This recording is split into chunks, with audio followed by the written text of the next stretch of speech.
قل انی نہیت ان اعبد الذین تدعون من دون اللہ، کہہ دیجئے مجھے تو روک دیا گیا ہے ان کو پوجنے سے کہ جن کو تم پکارتے ہو اللہ کے سوا.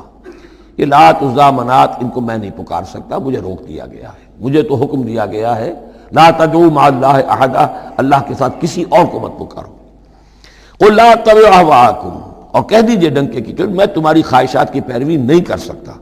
قد ضللت اذن، اگر ایسا کروں گا تو میں خود گمراہ ہو جاؤں گا. وما انا من المہتدین، اور پھر نہ رہوں گا میں ہدایت والوں میں. قل انی علی بینۃ من ربی، اب اس کو ذرا نوٹ کر لیجئے. کہہ دیجئے کہ میں تو اپنے رب کی طرف سے ایک بڑی بینہ پر ہوں. میں جس راستے پر چل رہا ہوں روشن راستہ ہے میں اس کا باطن بھی جانتا ہوں، اس کی حقیقت بھی مجھ پر منکشف ہے. اور یہ بینہ اصل میں کیا ہے، یہ جا کر آگے سورہ ہود میں یہ بات زیادہ کھلے گی کہ بینہ جو ہے وہ ایک عام انسان کے لیے دو چیزوں سے بنتی ہے. فطرت سلیمہ، جیسا کہ میں نے شروع میں عرض کیا تھا آپ سے، فطرت سلیمہ عقل سلیم، اس سے انسان ایک حد تک آ گیا. پھر اللہ کی وحی جو آئی اس نے تصدیق کر دی، یہ بینہ بن گیا. اب اسی معنی میں پھر رسول اور پھر اللہ کی وحی مل کر بینہ بن جاتے ہیں. وہ لوگوں کے حق میں بینہ، اور خود اپنے حق میں بینہ کیا ہے، آپ کی اپنی فطرت سلیمہ عقل سلیم، اور اس پر پھر وحی کی توثیق. وحی نے آ کر ان کو اجاگر کر دیا ان حقائق کو جن تک آپ اپنی عقل سلیم اور فطرت سلیمہ کی رہنمائی میں پہنچ چکے تھے. قل انی علی بینۃ من ربی، کہہ دیجئے میں کوئی اندھیرے میں ٹامک ٹوئیاں نہیں مار رہا ہوں. تم جو مجھ سے مطالبے کر رہے ہو، مجھ پر دباؤ ڈال رہے ہو، میں تو اپنے رب کی طرف سے بینہ پر ہوں. وَكَذَّبْتُمْ بِهِ، تم نے اسے جھٹلا دیا ہے. مَا عِندِي مَا تَسْتَعْجِلُونَ بِهِ، میرے پاس وہ شے موجود نہیں ہے جس کی تم جلدی مچا رہے ہو. وہ جلدی مچاتے تھے لے آئیے عذاب، بہت سن چکے ہم، کان پک گئے سن سن کر ہمارے، عذاب آئے گا عذاب آئے گا عذاب. کہاں ہے وہ عذاب، کہاں رکا ہوا ہے؟ 10 برس ہو گئے. میرے پاس نہیں ہے، میرے اختیار میں نہیں ہے. وہ عذاب بھی آئے گا اللہ کے فیصلے سے آئے گا، جب وہ چاہے گا آئے گا. ما عندی ما تستعجلون بھی، جس چیز کی تم جلدی مچا رہے ہو وہ میرے اختیار میں نہیں ہے. ان الحکم الا للہ، فیصلے کا اختیار کلیتاً اللہ کے ہاتھ میں ہے. یقص الحق، وہ حق بات بیان کر دیتا ہے. وہو خیر الفاصلین، اور وہ سب سے اچھا فیصلہ کرنے والا ہے. قل لو ان عندی ما تستعجلون به، اب اس میں وہ تلخی جو ہے وہ ظاہر ہو رہی ہے کہ تم جو تنگ آ گئے ہو میری باتیں سن سن کر، میرے اندر بھی تمہاری جانب سے بیزاری پیدا ہو چکی ہے. قل لو ان عندی ما تستعجلون به، کہہ دیجئے اگر میرے ہاتھ میں ہوتا، میرے اختیار میں ہوتا، میرے پاس ہوتا جس کی تم جلدی مچا رہے ہو، لقضی الامر بینی و بینکم، تو میرے اور تمہارے مابین کبھی کا فیصلہ طے ہو چکا ہوتا. میں تمہیں ابھی مزید مہلت نہ دیتا. تم اگر تمہارے کان پک گئے تو میں بھی تنگ آ چکا ہوں، میرے بھی اب جو ہے صبر کا پیمانہ جو ہے وہ ایک حد کو پہنچ چکا ہے. لقضی الامر بینی و بینکم، میرے اور تمہارے مابین کبھی کا فیصلہ چکا دیا گیا ہوتا. واللہ عالم بالظالمین، اللہ خوب واقف ہے ظالموں سے. وَعِندَهُ مَفَاتِحُ الْغَیب، اسی کے پاس ہے خزانے غیب کے. یہ مفاتح جو یہاں جمع آیا ہے تو مفتاح کہتے ہیں کنجی کو، اس کی جمع بھی ہے، اور مفتاح کہتے ہیں اس کو جس سے کھولا گیا یعنی خزانہ. یہاں پر مفتاح کی جمع ہے یہ مفاتح. وَعِندَهُ مَفَاتِحُ الْغَیب، اسی کے پاس غیب کے سارے خزانے ہیں. لا يعلمها الا هو، کوئی جانتا ہی نہیں ان کو سوائے اس کے. وَيَعْلَمُ مَا فِي الْبَرِّ وَالْبَحْرِ، اور وہ تو جانتا ہے جو کچھ خشکی میں ہے اور جو کچھ سمندر میں ہے. وَمَا تَسْقُطُ مِنْ وَرَقَةٍ إِلَّا يَعْلَمُهَا، اور نہیں گرتا کوئی ایک پتا بھی کسی درخت سے مگر اللہ کے علم میں ہوتا ہے. وَلَا حَبَّةٍ فِي ظُلُمَاتِ الْأَرْضِ وَلَا رَطْبٍ وَلَا يَابِسٍ، نہیں گرتا کوئی دانہ نہ زمین کی تاریکیوں میں، وہ دانہ گھستا ہے زمین کے اندر بیج کی شکل میں. ولا رطب، نہ کوئی ہری چیز تر و تازہ، ولا یابس، نہ سوکھی چیز، الا فی کتاب مبین، ایک کتاب مبین میں سب کی سب موجود ہے. یہ کتاب مبین اللہ کا علم قدیم ہے، اللہ کا علم قدیم جس میں کہ ہر شے موجود ہے. ما کان و ما یکون، آن واحد کی طرح.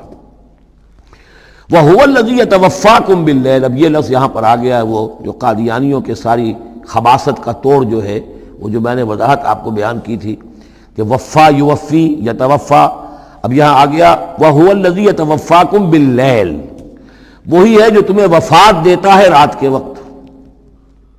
کیا وفات دیتا ہے؟ کیا انسان مر جاتا؟ نہیں، جان تو رہتی ہے، شعور نہیں رہتا. میں نے کہا تھا 3 چیزیں ہیں، جسم ہے، جان ہے، جان میں شعور ہے. بڑا پیارا ایک شعر ہے فارسی کا، جان نہاں در جسم او در جانہا، جسم کے اندر تو پنہا ہے جان، جان میں وہ پنہا ہے. تین چیزیں ہو گئیں.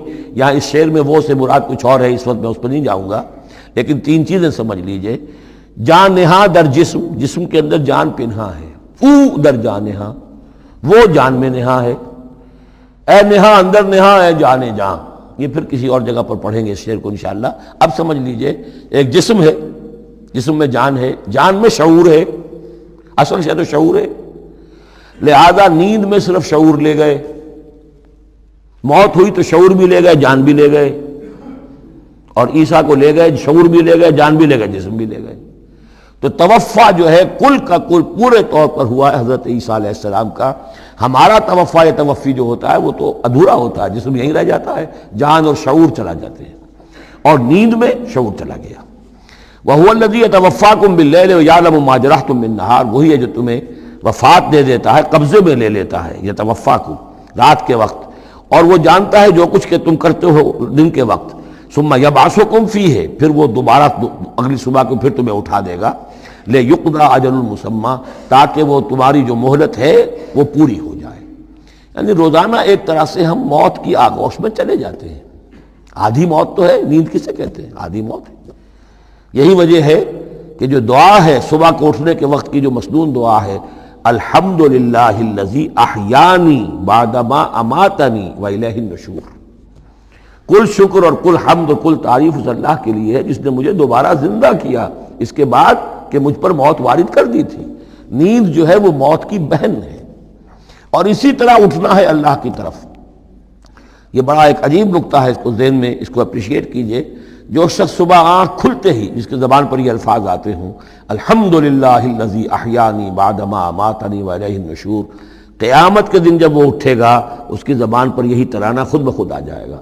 اس وقت ہوگا وہ 100% درست. الحمدللہ الذی احیانی بعدما اماتنی والیہ النشور.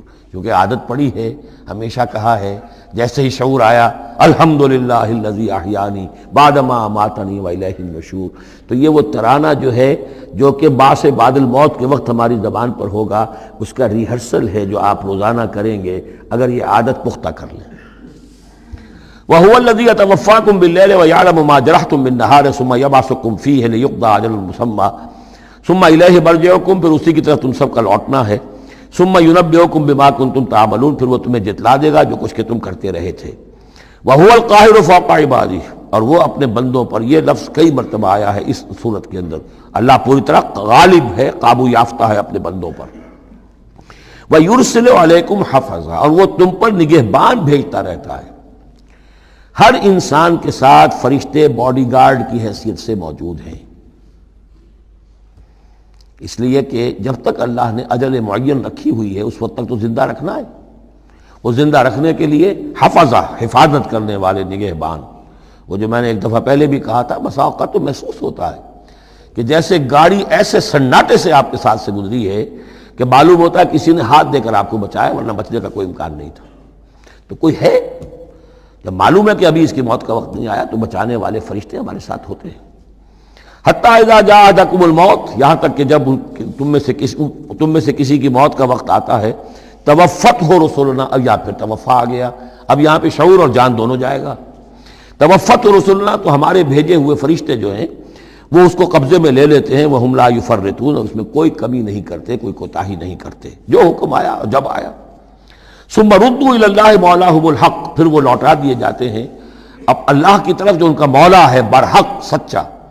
الا لہ الحکم، آگاہ ہو جاؤ، فیصلے کا اختیار اسی کے ہاتھ میں ہے، حاکمیت اسی کی ہے. ان الحکم الا للہ، یہ دوسری مرتبہ آیا یہاں. وہو اسرع الحاسبین، اور وہ حساب کرنے والوں میں سب سے بڑھ کر تیز ہے. یعنی اسے دیر نہیں لگے گی. اس کے کمپیوٹرز جو ہیں وہ کوئی بہت ہی سپر کمپیوٹر جن کا ہم تصور بھی نہیں کر سکتے. قل من ینجیکم من ظلمات البر والبحر تدعونہ تضرعا وخفیا، ان سے پوچھئے کون تمہیں نجات دیتا ہے اندھیروں میں سے، وہ تاریکی کے ہوں یا سمندر کے. سمندر میں گھپ اندھیرا ہے، کشتی چل رہی ہے، کچھ نظر نہیں آ رہا ہے، اوپر بادل بھی ہیں. اب اس وقت انسان کو کچھ نہیں سوچتا، ہاتھ کو ہاتھ سجھائی نہیں دے رہا، کون تمہیں پھر بھی بچاتا ہے وہاں. من ینجیکم. اسی طرح کوئی قافلہ ہے، بھٹک گیا ہے، اندھیری شب ہے، جدا اپنے قافلے سے ہے تو، اب یہ کہ اندھیرے کے اندر بھٹک رہا ہے، نہ دائیں کا نہ بائیں کا پتہ نہیں، ہر درخت معلوم ہوتا ہے کوئی آسیب ہے، کوئی بھوت ہے جن ہے چلا آ رہا ہے، پھر بھی اللہ بچاتا ہے تمہیں۔ من ینجیکم من ظلمات البر والبحر تدعونہ تضرعا وخفیا، اس وقت تو تم پکارتے ہو اللہ کو بہت ہی گڑ گڑاتے ہوئے اور دل ہی دل میں خفیہ خفیہ، اللہ بچا دے، اے اللہ اس وقت کو راستہ بنا دے، کوئی دستگیری ہو جائے، کسی طرف سے روشنی ہو جائے۔ لئن انجانا من ہذہ، اور کہتے ہو تم دل میں اگر اللہ نے ہم کو اس سے بچا لیا، نجات دے دی، لنکونن من الشاکرین، پھر تو اب باقی زندگی تو بالکل اللہ کے شکر گزار بندے بن کر ہم گزار دیں گے۔ قل اللہ ینجیکم منہا، اللہ تعالیٰ پھر نجات دیتا ہے تمہیں اس سے، ومن کل کرب، اور ہر کرب سے، ہر تکلیف سے، ثم انتم تشرکون، پھر اس کے بعد تم آگے پھر شرک شروع کر دیتے ہو، پھر تمہیں اپنی دیویاں دیوتا، اپنے آلہہ، اپنے چودھری، اپنے سردار یاد آ جاتے ہیں۔ قل هو القادر على ان يبعث عليكم عذابا من فوقكم، یہ آیت جو ہے یہ بہت اہم ہے کہ عذاب الہی کی کئی قسمیں ہیں، 3 قسمیں یہاں بیان ہوئی ہیں۔ کہہ دیجئے وہ قادر ہے اس پر کہ تم پر بھیج دے کوئی عذاب من فوقکم، تمہارے اوپر سے، آسمان کا ٹکڑا گر جائے، کوئی میٹیورائٹ گر جائے، جو بعض خبریں آتی رہتی ہیں کوئی آ رہا ہے لیکن یہ کہ وہ پھر تحلیل ہو جاتا ہے کہیں، جو بھی اوزون لیئر ہے یا کچھ اور ہے بچت ہے، لیکن یہ کہ اگر اللہ چاہے تو جہاں آسمان پر سے کوئی عذاب بھیج دے آپ کے اوپر، او من تحت ارجلکم، یا آپ کے قدموں کے نیچے سے زمین پھٹ جائے، شق ہو جائے، زلزلہ آئے، زمین دھنس جائے، یہ بھی ہوتا ہے، خسف ہوں گے، قیامت سے پہلے بڑے بڑے 3 خسف ہونے ہیں جن کی خبر دی گئی ہے احادیث کے اندر، بڑے بڑے ٹکڑے زمین کے دھنس جائیں گے اندر۔ قل هو القادر على ان يبعث عليكم عذابا من فوقكم او من تحت ارجلكم، یہ 2 شکلیں ہو گئی، اوپر سے یا قدموں کے نیچے سے، او يلبسكم شيعا، یا تمہیں گروہوں میں تقسیم کر دے، ويذيق بعضكم بأس بعض، اور ایک کی طاقت کا مزہ دوسرے کو چکھائے۔ اب لڑو آپس میں، پرانے اور نئے سندھی لڑو آپس میں، پنجابی اور اردو بولنے والے لڑو، اور بلوچ اور پختون لڑو، مارو ایک دوسرے کو۔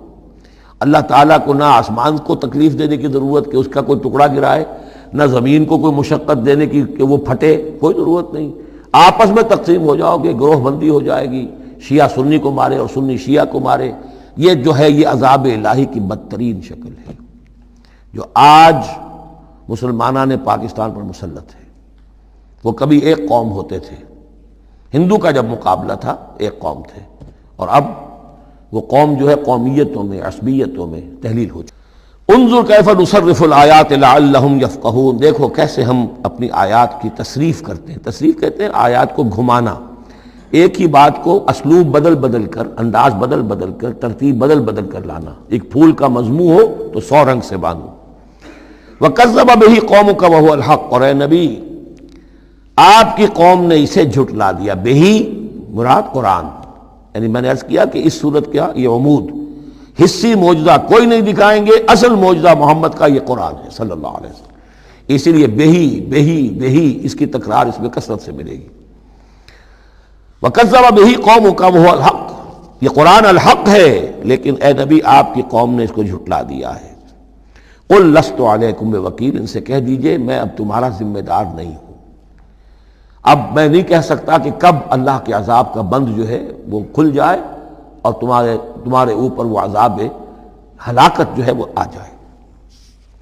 لِكُلِّ نَبَوْ مُسْتَقَرٌ، كُلِّ نَبَإٍ مُسْتَقَرٌ، ہر خبر، ہر بڑی بات کے لیے وقت معین ہے، فَسَوْفَ تَعْلَمُونَ، میں نہیں کہہ سکتا، جیسے کہ سورہ انبیاء میں فرمایا وَإِنْ أَدْرِيَ قَرِيبٌ أَمْ بَعِيدٌ مَا تُوعَدُونَ، میں یہ نہیں جانتا کہ جس کی تمہیں دھمکی دی جا رہی ہے وہ قریب آ چکا یا دور ہے، ٹائم ٹیبل اللہ کے علم میں ہے، لیکن یہ میں جانتا ہوں کہ اگر تمہاری روش یہی رہی تو عذاب آ کر رہے گا۔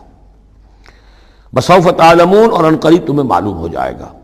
وَإِذَا رَأَيْتَ الَّذِينَ يَخُوضُونَ فِي آيَاتِنَا، یہ وہ آیت آ گئی جس کا حوالہ سورہ نساء کی آیت نمبر 140 میں آیا تھا کہ تمہیں پہلے ہدایت دی گئی تھی کہ جب تم لوگوں کو دیکھو کہ وہ ہماری آیات کا استہزاء کر رہے ہیں، تمسخر کر رہے ہیں، تو ان کے پاس بیٹھو مت، اٹھ کر چلے جاؤ، کم سے کم یہ کہ ایک پروٹیسٹ میں واک آؤٹ تو وہاں سے ہو جائے۔ وَإِذَا رَأَيْتَ الَّذِينَ يَخُوضُونَ فِي آيَاتِنَا، اور جب تم دیکھو لوگوں کو کہ وہ ہماری آیات میں خوض، مین میخ نکال رہے ہیں۔ دیکھیے اردو میں ہم ایک لفظ بولتے ہیں غور و خوض، بڑا غور و خوض ہو رہا ہے، بہت غور و خوض کے بعد میں اس نتیجے پر پہنچا ہوں۔ یہ دونوں لفظ جو عربی زبان کے بہت قریب کے ہیں. غور کے معنی، غور اچھے معنی میں آتا ہے، اور خوض برے معنی میں آتا ہے. صحیح چھان پھٹک کرنا اور غور کرنا، اس کے ما لہو ما علیہ، فار کیا ہے اگینسٹ کیا ہے، یہ مثبت انداز میں یہ ہے غور. خوض ہے مین میخ نکالنا، اس کے اندر جو ہے بال کی کھال خام خواہ کو اتارنا، یہ کوشش ہے، یہ خوض ہے. وَإِذَا رَأَيْتَ الَّذِينَ يَخُوضُونَ فِي آيَاتِنَا، جبکہ وہ ہماری آیات میں اس طریقے کا معاملہ کر رہے ہوں تو جب تم دیکھو فَأَعْرِضْ عَنْهُمْ، تو ان سے کنارہ کرو، حَتَّى يَخُوضُوا فِي حَدِيثٍ غَيْرِهِ، یہاں تک کہ پھر وہ کسی اور بات میں لگ جائیں، کسی اور مذاق میں، ٹھٹے میں، پھر تم ان کے پاس جا سکتے ہو. وَإِمَّا يُنْسِيَنَّكَ الشَّيْطَانُ فَلَا تَقْعُدْ بَعْدَ الذِّكْرَىٰ، اور اگر تمہیں شیطان بھلا دے، تم بیٹھے ہوئے تھے وہاں گفتگو شروع ہوئی، کچھ دیر تک تمہیں احساس نہیں ہوا کہ یہ تم اس کام میں لگ گئے ہیں، تو تمہیں یاد نہیں آیا، لیکن فلا تقعد بعد الذکر، جب یاد آ جائے تو مت بیٹھو ان کے ساتھ، مع القوم الظالمین، ان ظالموں کے ساتھ، پھر وہاں سے واک آؤٹ کرو احتجاجاً. اور پھر یہ البتہ منتظر رہو، چونکہ دعوت و تبلیغ کے لیے پھر تمہیں آنا ہے. تو قالوا سلاما، علیحدہ بھی ہو تو وہ لٹ مار کے نہ ہو، بلکہ یہ کہ اٹھو وہاں سے تو بڑی خوبصورتی کے ساتھ. وما علی الذین یتقون من حسابہم من شیء، اور یقیناً جو لوگ اللہ کی تقوی کی روش اختیار کرتے ہیں ان پر ان کے حساب کی کوئی ذمہ داری نہیں ہے. ولیکن ذکریٰ لعلہم یتقون، لیکن یہ یاد دہانی ہے تاکہ وہ تقوی اختیار کریں. وذر الذین اتخذوا دینہم لعبا ولہوا، اور چھوڑو ان کو، دفع کرو، نظر انداز کرو، ان سے آپ نظر پھیر لو کہ جنہوں نے اپنے دین کو کھیل اور کود بنا لیا ہے، کھیل، ہنسی مذاق، ٹھٹا. بہت سے لوگ اب بھی مل جائیں گے آپ کو دین کے معاملے میں کبھی سنجیدہ ہوتے ہی نہیں. دین کی بات اگر شروع ہوگی تو وہ اسے استہزاء میں، تمسخر میں، ٹٹ بٹس میں، اینیکڈوٹس میں، یہ واقعات یوں ہو گیا تھا، یہ ایسا تھا، اس میں اس کو جو ہے وہ بالکل ختم کر دیں گے. وَذَرِ الَّذِينَ اتَّخَذُوا دِينَهُمْ لَعِبًا وَلَهْوًا وَغَرَّتْهُمُ الْحَيَاةُ الدُّنْيَا، اور ان کو تو اصل میں دھوکے میں مبتلا کر دیا ہے دنیا کی زندگی نے. ساری توجہات ادھر ہیں، بھاگ دوڑ اس کے لیے ہے، زیادہ سے زیادہ کمانا ہے، مال جمع کرنا ہے، حلال سے ہو حرام سے ہو، ساز و سامان کی فکر پڑی ہوئی ہے. وَذَكِّرْ بِهِ، اب پھر بہی کو نوٹ کیجئے، تذکیر کیجئے اس کے قرآن کے ذریعے سے تذکیر کیجئے. جیسے کہ سورہ قاف کی آخری آیت ہے فَذَكِّرْ بِالْقُرْآنِ مَنْ يَخَافُ وَعِيدٍ، قرآن کے ذریعے سے تذکیر کیجئے اس شخص کو کہ جس کے اندر کچھ خوف ہے اللہ کے وعدے کا اور اللہ کی وعید کا. تو یہاں بھی آیا کہ آپ ان کو چھوڑیے، وَذَكِّرْ بِهِ أَن تُبْصَرَ نَفْسٌ بِمَا كَسَبَتْ، اس قرآن کے ذریعے سے انہیں تذکیر کرائیے، یاد دہانی کرائیے کہ مبادا کوئی شخص گرفتار ہو جائے اپنے کرتوتوں کے عوض، وہ وقت نہ آ جائے کہ تم اپنی رنگ رلیوں اور کرتوتوں کے عوض رہن رکھے جاؤ، گرفتار ہو جاؤ. لیس لہا من دون اللہ ولی ولا شفیع، پھر اس کے لیے اللہ کے سوا کوئی نہیں ہوگا، یا اللہ کے مقابلے میں اللہ سے بچانے والا کوئی نہیں ہوگا، نہ کوئی ولی اور نہ شفیع. دیکھیں دوسری مرتبہ کیٹیگوریکل ڈینائل شفیع کی آیت الکرسی کے ضمن میں عرض کر چکا ہوں. بیشتر مقامات پر قرآن مجید میں کیٹیگوریکل ڈینائل ہے، کوئی شفاعت نہیں. البتہ ہے ایک شفاعت کا، ایک شفاعت حقہ کی ایک حیثیت ہے، اس کو سمجھنے کی ضرورت ہے، اس کی شرائط ہے، اس کی لیمٹس ہیں. اگر ان شرائط اور لیمٹ سے آزاد کر دیں گے تو پھر یہ ہے کہ وہ شفاعت کا جو تصور ہے ایمان بالآخرت کی نفی کر دے گا، پھر کوئی فائدہ ہی نہیں، ڈر کا آئے گا. جب چھڑوانے والے ہیں جو چاہو کرو، جو بھی کچھ ہے، لیکن تیرے محبوب کی امت میں ہے، شرابی ہیں، زانی ہیں، بدماش ہیں، چور ہیں، ڈاکو ہیں، حرام خور ہیں، غبن کرتے ہیں، جو بھی کچھ ہے، لیکن تیرے محبوب کی امت میں ہے. تو اگر تو اسی پر کوئی معاملہ طے ہونا ہے تو خام خواہ کاہے کو آدمی ہاتھ روکے. بابر بعیش کوش کے عالم دوبارہ نیست. پھر تو جو عیش کر سکتے ہو کرو، جہاں آج پڑتا ہے کیوں روکتے ہو؟ تو سیدھی سیدھی بات ہے. لیس لہا من دون اللہ ولی ولا شفیع وَإِن تَعْدِلْ كُلَّ عَدْلٍ، یہ وہی عدل آ گیا. اور اگر فدیہ دینا چاہیں کل کا کل فدیہ، لا یؤخذ منہا، نہیں قبول کیا جائے گا. وَاتَّقُوا يَوْمًا لَا تَجْزِي نَفْسٌ عَن نَفْسٍ شَيْئًا وَلَا يُقْبَلُ مِنْهَا شَفَاعَةٌ وَلَا يُؤْخَذُ مِنْهَا عَدْلٌ وَلَا هُمْ يُنصَرُونَ، جو یہ 2 مرتبہ سورہ بقرہ میں آ چکا ہے. اولئک الذین ابسلوا بما کسبوا، یہ لوگ تو اب گرفتار ہو چکے ہیں اپنی کرتوتوں کے عوض، اب یہ رہن ہے. لہم شراب من حمیم، ان کے لیے تو ہے پینے کے لیے تو کھولتا ہوا پانی. وعذاب علیم بما کانوا یکفرون، اور دردناک عذاب ہوگا ان کے کفر کی پاداش میں.